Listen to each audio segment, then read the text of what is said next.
cosmic new system. Give us a 20th of an hour, and we'll give you reality.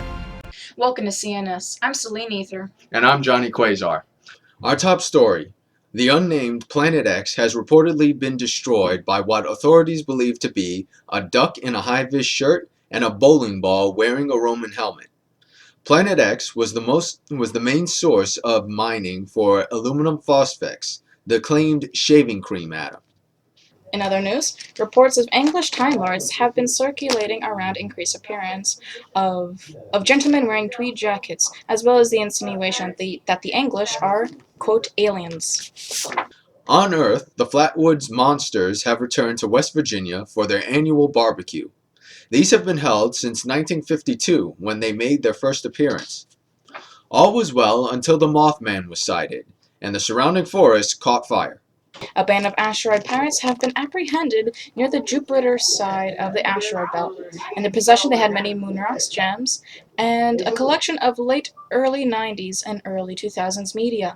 They have been charged of illegal mining operations and solar piracy. Speaking of asteroids, Artemis Pictures has recently bought a tricluster on the Martian side of the belt. They plan to build a new state-of-the-art studio complete with the usual offices, sound stages, as well as the first ever crater backlots to allow for a more outdoor feel. I can't wait. Gone with the Atom is my favorite production from them. And now, let's get a traffic report from our meteorologist and traffic analyst, Aurora Boyle-Alice. Hi everyone, my name is Aurora Borealis and I'm here with your traffic report. First off, please be careful when using any gravity slingshot zones. Many intersect with the standard cosmic crossways, and it's hard to stop when there's no gravity to slow you down. The Cosmic Traffic Commission wants to remind all Rocketeers to be mindful of all space elevators, as more and more planetary spaceports are starting to implement them. For those of us in the Sol system, please be careful when passing through the Kuiper belt. There's going to be a lot of congestion at one of the exitways due to a crash involving a supply ship breaking apart a meteor cluster. Unfortunately, there were no survivors to the incident. Thanks, Aurora. And now here's Rachel Adams with fashion. Solar salutations. Here's the latest look at what the galaxy is wearing. Retro is back, and I don't mean the era.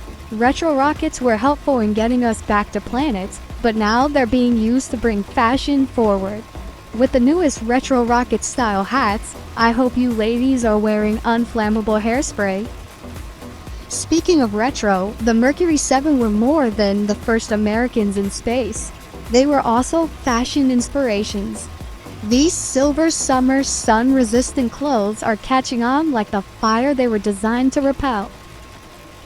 And sticking on brand with shiny objects, the galactic females are going back to the leather vinyl Y2K 1960s mod look. With new and improved, less toxic and world-ending processes of making such clothes, women are shining and staying dry throughout the galaxy.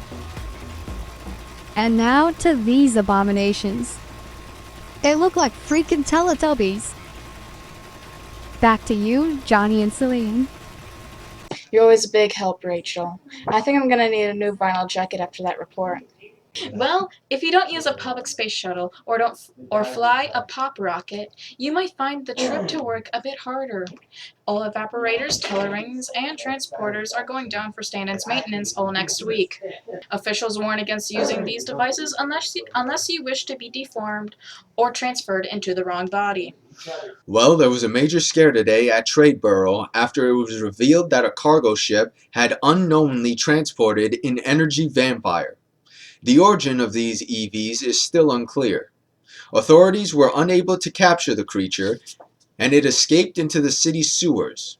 All of Tradeboro is on a planetary power lockdown until further notice. We'll stay on this story as it develops. Speaking of energy scares, a radiation spike at one of the Helios energy Dyson spheres caused a computer virus that created sentient machines. No one was harmed, but Helios now has to replace all the sphere's computers because they have formed a chess club and refuse to do any work. Well, there's nothing better than skipping work to play some games, is there? You got it right. Let's head back over to Aurora for our weather report. Alright, now let's see what's going on around the galaxy. For those of you trying to get bikini body ready, over on WASP 12b, you're going to be looking at a high of 2,885 degrees Celsius. And for those of you visiting that aren't used to the summer waves, a reminder to bring your sunblock and flame suits. Now on the opposite side, Kepler 1649c will have your standard low of negative 39 degrees Celsius. It's perfect for you trying to be similar to Anna and Elsa, wanting to hit those ski slopes. And for those of you on LHS 1815b, you're going to be ready to see about 344 degrees Celsius, so please watch out for any low-flying meteors about to pass through your system. Now for you 4-year-old miners living down on Triton, you better get ready to work, because Neptune is about to have another bling storm. You and your families are going to be eating so good for the next few months. Now back to you, Selena and Johnny. Always keeping us well prepared. Thanks, Aurora.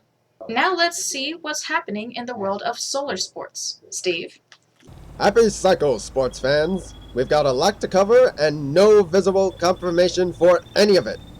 Nice going, interns! Anyway, let's get started. A swim meet was held for all systems on TOI 733B. All participants were allowed to bring an engineered swimming device if they so desired. A spokesman commented, "These were allowed to help develop STEAM skills, as well as aquatic abilities."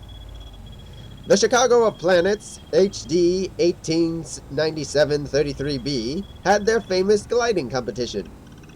It was a close race, but it was ultimately won by Orville Ryder when a crosswind caused Wilbur Knight to be shot up into the spectator stands.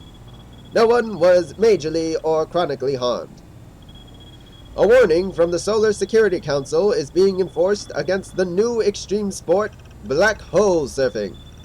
Unfortunately, no punishment can be enforced due to the fact that this sport will cause death. If you are caught beforehand, however, you will be sent to a minefield. And on Earth's moon, they are preparing for the first ever game of jump ball to be played at Jeter Ballpark Stadium. Jump ball was made popular by Robert Heinlein, the author of Starship Troopers. And finally, here are the results of the centrifuge spin that was held on Europa. The winner was Haley Ride, who spun clean off the planet. Jupiter officials are still currently searching for her, but fortunately she will remain in the planet's orbit until located. Johnny, Celine? Phew, I'm getting dizzy just thinking about that. Thank you all for joining us. Be sure to stay tuned for all things this channel has to offer, and follow us on socials if you want. From all of us at the Cosmic News System, have an amazing solar cycle.